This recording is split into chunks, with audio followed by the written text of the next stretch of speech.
Hello, friends. Welcome to the channel. Today is a great day.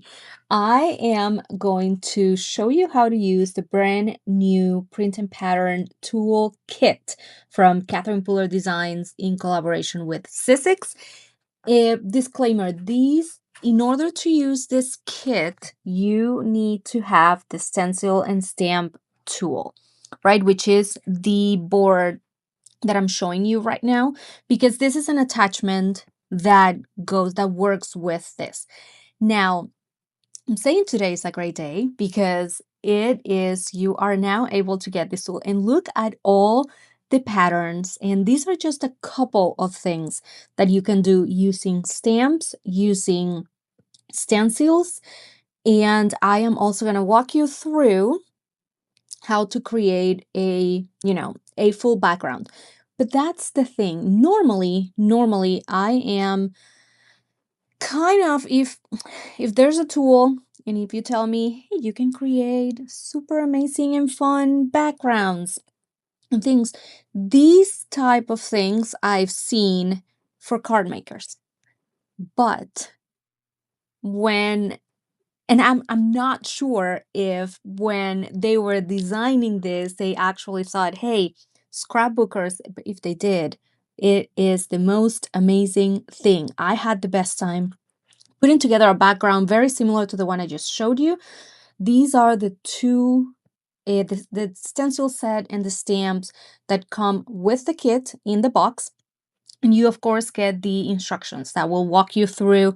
It shows you some examples and some things that you can do together with the stamps and stencils that come with the kit.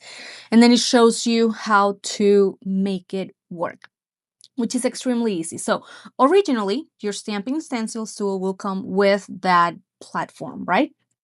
And then this is already part of the new kit. This is the bar that attaches to the stencil and stamping tool that will allow that arm that you see on the left to slide from left to right.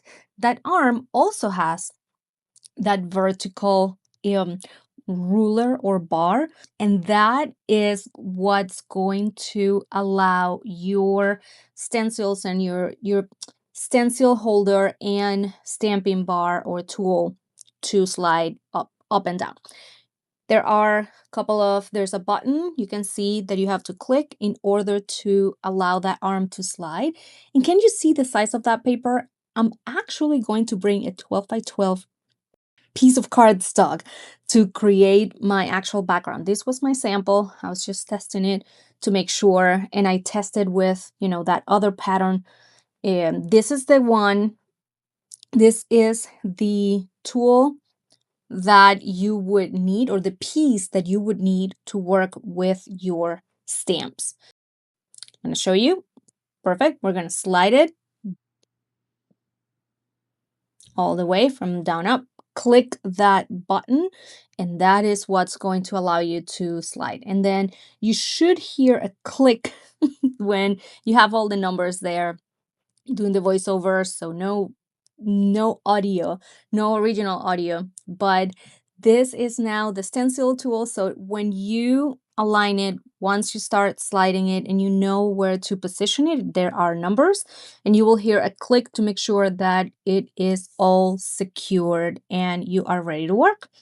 These are some of the other products that are part of this brand new release from Catherine Pooler with Sizzix. I will have a video also walking you through how to put together those gift boxes. They're super cute and extremely easy to put together. But let's get to work now and create our background. It's going to be a surface for about 8.5 by 8.5.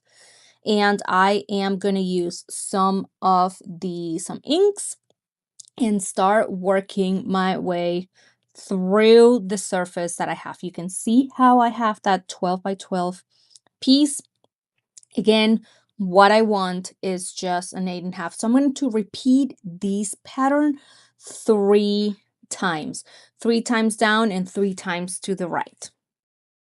And other than it's going to be you're just gonna see how easy it is. You're now press that button, slice your entire piece down, wait to hear the click, secure it, and that's it. That is it. And now it is time to play with the inks.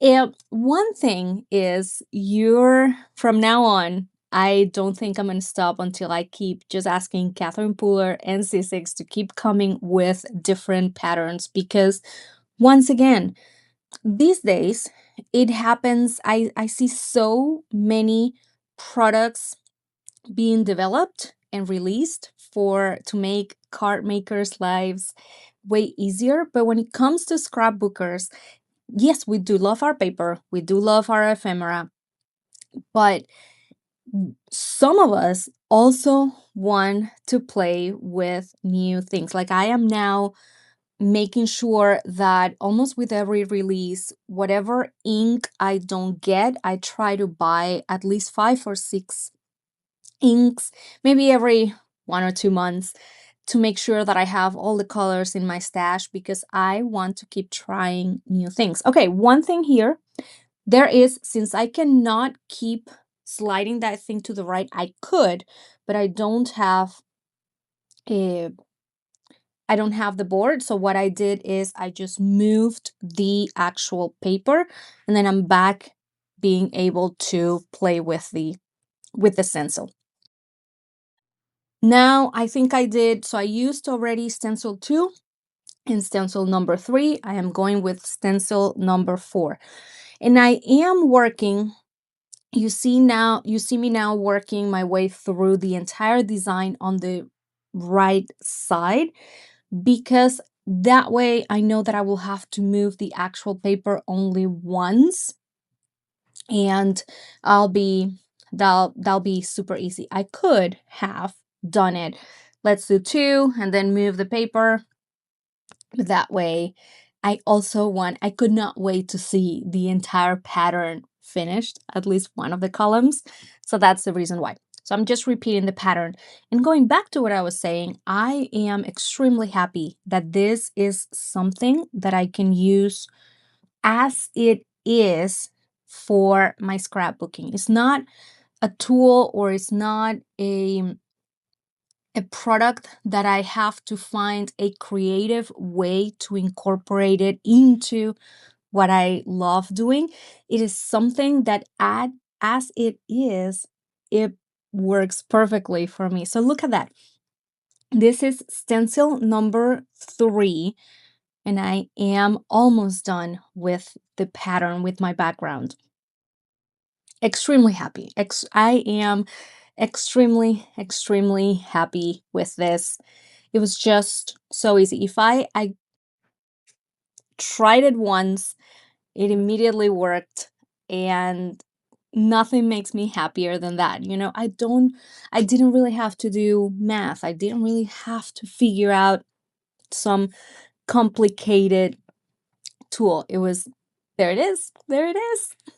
So excited. So now it is time to create the rest of the layout. And by that, I mean putting together my background, just finding the pieces. This is going to be the centerpiece. My photo is going to be on top of it.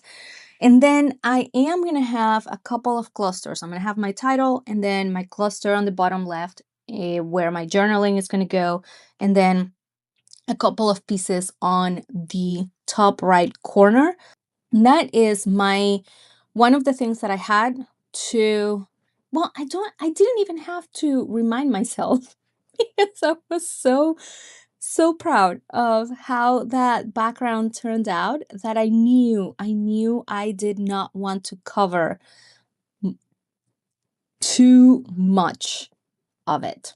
Okay, so I have some pink 12 by 12 piece of paper, a 12 by 6 piece of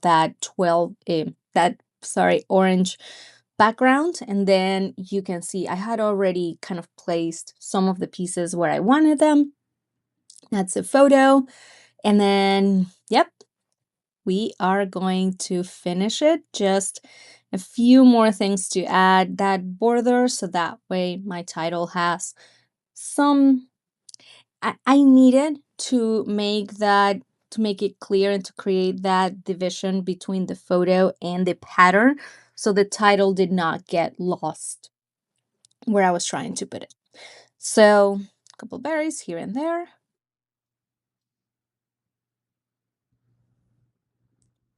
One on the right. Then I am going to add this piece on the top right. That way, that was my third piece, or to create my triangle of orange embellishments. I have the pattern paper on the back. The C from the title is orange, so I needed something orange also on the top right. There we go. Adding just a bow to that and to that tag, and that is it. Finishing by adding my journaling, and yep, as easy as that. A beautiful background made all by yourself. And yeah, all I used was the print and pattern tool kit, brand new from Catherine Pooler and Sizzix.